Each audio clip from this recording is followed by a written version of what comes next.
curseur sur l'actualité et la gouvernance politique en Guinée. Talk Politique, les faits politiques du jour, vus et décryptés par nos chroniqueurs et commentés par les auditeurs. Ibrahima Khalil Diallo. Nous sommes ensemble jusqu'aux portes de 18h au compte de Talk Politique. Je le rappelle, notre invité cet après-midi, c'est Seydou Mbaye. Il est le président du parti La Guinée au Guinée. Avec lui, il sera essentiellement question, bien sûr, de la transition fortement marquée, bien sûr.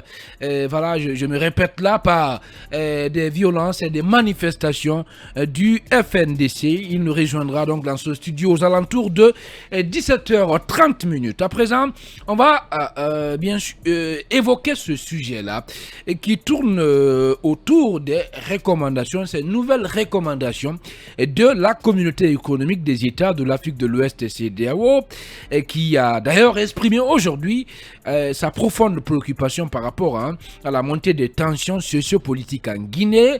L'autorité sous-régionale déplore les violences qui ont eu lieu à Conakry, les 28 et 29 juillet 2022, et faisant des morts, des blessés et des destructions de biens. Dans un communiqué donc signé ce 31 juillet, mais publié ce lundi dans la matinée, la CEDEAO demande la libération des détenus et l'ouverture très rapide d'une enquête sur les circonstances qui ont conduit aux incidents malheureux en vue de traduire les auteurs en justice conformément à la loi. Alors, Ibrahima Sorilène Konsouma, est-ce que vous pensez que les autorités de la transition vont donner une suite favorable à ces recommandations de la CEDEAO, notamment la libération des détenus? Ces recommandations, il y aura une suite favorable. Ça peut être à moyen ou bien à court, moyen et long terme. À court terme, les autorités peuvent peut-être collaborer ou écouter les recommandations et avec la bonne foi, on recommande ou bien on applique les recommandations.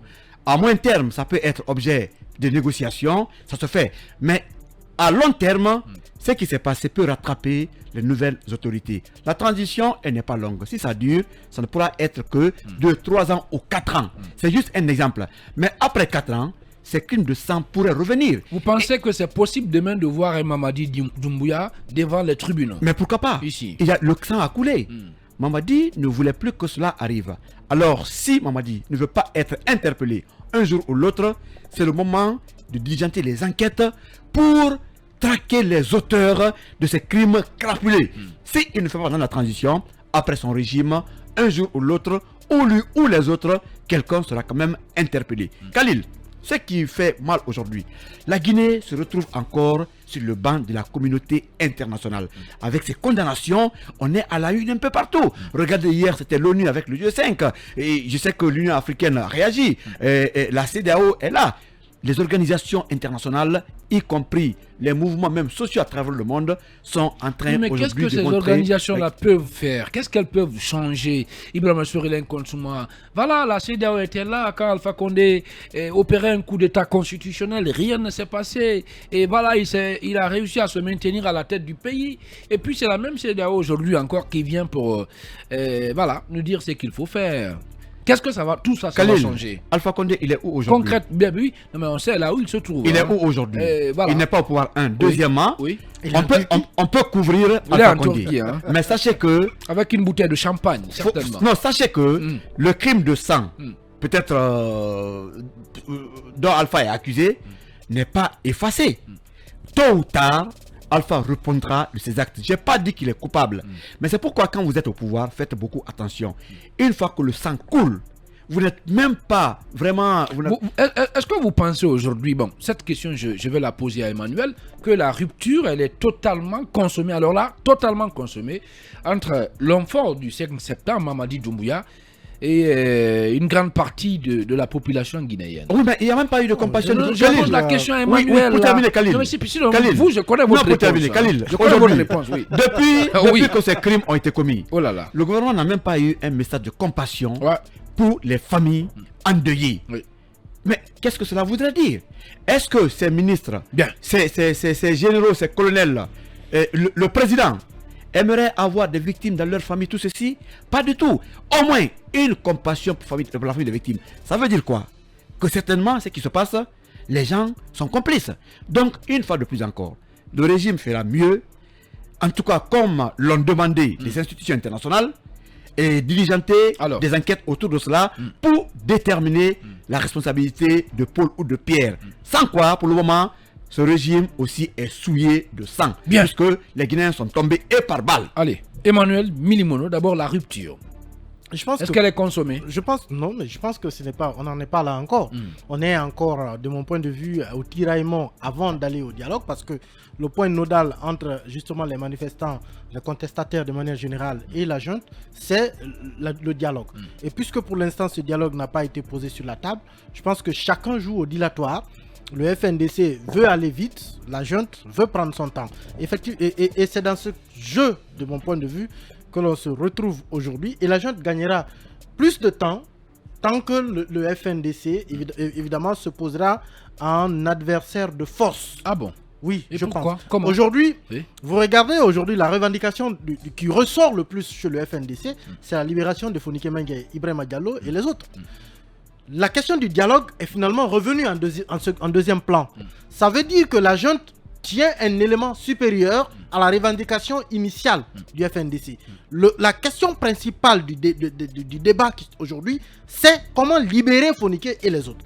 Et tant qu'on en est à un point où la junte est en avance par rapport au FNDC, évidemment que c'est la question du dialogue qui sera toujours reportée. Et c'est pourquoi moi j'ai dit que même les manifestations en tant que telles donnaient encore plus de temps à la junte. Parce que chaque fois qu'il y a manifestation, elle va mettre la main sur une personne et sa libération va constituer un élément du dialogue en soi avant d'aller au dialogue en tant que tel. Donc c'est le calendrier qui s'écoule en C'est-à-dire, si on vous comprend bien, c'est à la junte que profite cette situation. C'est à la Cette junte, crise. évidemment que c'est à la junte que cela profite. Ah oui. Évidemment, parce que même le médiateur, l'entendez là? Vous même l'écoutez? le médiateur aujourd'hui, s'il arrive à Conakry, pour un quelconque dialogue que ce soit, le FNDC va d'abord demander qu'on libère ses membres. Et ça va être un point, par exemple, qui va faire ne serait-ce qu'un jour de négociation pour qu'il soit libéré. Ce jour-là, à votre avis, il profite à qui? Puisque, entre-temps, il n'y a pas de calendrier, il n'y a pas de dialogue. Allez. Celui qui gagne en temps, c'est la junte. Et c'est justement, je pense, elle est sur son terrain, c'est elle qui a la balle. Allez, Ibrahim Sorel Nkonsoma, vous partagez son avis. Non. Et au finish, on peut dire que Mamadi Doumbouya a maintenant fait de la politique. Hein. Non, Allez-y. mais ce temps gagné, c'est de la perte. Gagner 30 ans, 20 ans, 40 ans. Aujourd'hui, il y a des crimes de sang en Guinée, pratiquement. Gagner 20 ans, un jour ou l'autre. Emma, il faut que ce qui s'est passé en Guinée soit quand même clarifié. Donc aujourd'hui, ayant même peur que ce qui arrive ne crée pas la dissension dans le système. Puisqu'aujourd'hui, moi je sais Quel que... système? Oui, mais la gouvernance actuelle, Le CNRD, le régime, mais le CNRD, attendez. le gouvernement. Il n'y a pas de problème là. Non, il y Vous aura des pensez qu'il problèmes. y a des problèmes? Non, Khalil. Voilà, tous ces ministres-là sont d'accord, ils sont derrière, D'accord, soudés. d'accord. Soudés S'ils sont soudés, derrière Doumbouya. un jour Pas ou que les l'autre- ministres. Hein. Oui, c'est ça que je Tous dis. ceux qui ont été nommés. Khalil. Et bien voilà, Non. ceux qui étaient de vrais défenseurs de la démocratie autour de Alpha Condé. Et puis finalement, bon voilà. On Khalil, donnait leur langue au Khalil, chat. C'est ce qui se passe là. Après Alpha, Donc le système se porte bien. vous Lincoln. avez Oui. des noms aujourd'hui qui ne peuvent rien faire.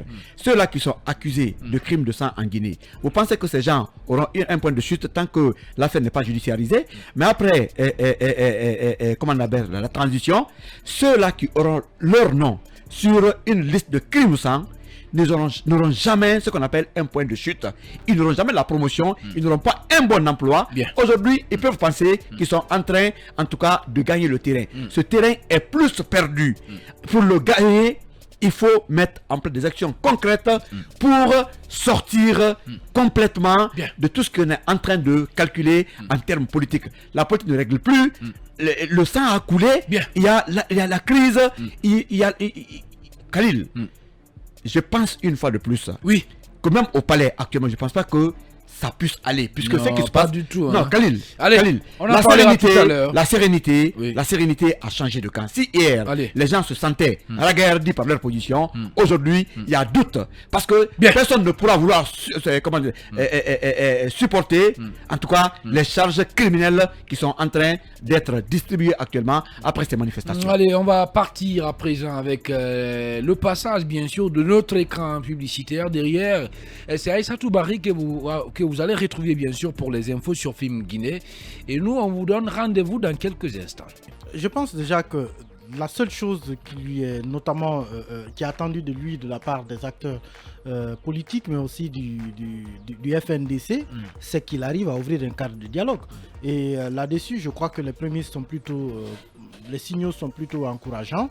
Et le simple fait déjà de réussir à ouvrir ce cadre de dialogue tant sollicité par les différents acteurs, ça déjà ce sera une victoire en soi, parce que c'est au sein de ce cadre évidemment que le reste du débat va se poursuivre entre Guinéens. Je pense que le rôle attendu de Yahi Boni, c'est pas celui de résoudre la crise guinéenne, mais c'est d'arriver à permettre aux Guinéens de se parler et de trouver eux-mêmes les solutions. Et là-dessus, si chacun se calme et fait preuve d'une certaine volonté de parler, que le CNRD crée enfin ce dialogue qu'il a tant annoncé et qui n'a pas été encore créé, ce cadre que même Mohamed Beyavogui a promis mais qui n'est pas encore arrivé. Tout ce qui est attendu, c'est justement qu'il soit créé et que les différents acteurs se retrouvent pour parler maintenant des questions de fond. Allez, en une minute, Ibrahima Sorilène Kolsouma, est-ce que vous pensez que Boni Yahi va réussir par exemple à obtenir la libération des détenus politiques? Pas que Boni Yahi, c'est le monde entier pratiquement qui va obtenir cela. Khalil, n'oubliez pas non, je dis pas que Boni Yahi. Boni Yahi a la pression, mais Boni Yahi a le soutien pratiquement du monde entier, puisque si l'ONU soutient, aujourd'hui à l'heure où nous parlons, il y a au moins 13 organisations internationales des droits de l'homme qui ont exigé également, dont la FIDH qui exige la libération de Foniki Mengues. C'est cela. Mais ce que moi j'aurais souhaité, rapidement, ce que Boni Yahi va faire en Guinée, on aurait fait entre Guinéens. S'il y avait la bonne volonté, la volonté politique, le dialogue interguinéen se serait quand même passé sans l'apport d'une main internationale. Il y a des Guinéens qui pouvaient le faire, mais malheureusement, la mauvaise foi a pris le dessus et aujourd'hui, si on est honnête, on reconnaît que nos autorités ont été caractérisées par la mauvaise foi au point que nous nous retrouvons en tout cas là où on ne devrait pas être. Merci Ibrahima Sorilène Kolsouma. Place à présent à notre invité et c'est au compte 2 à bâton rompu.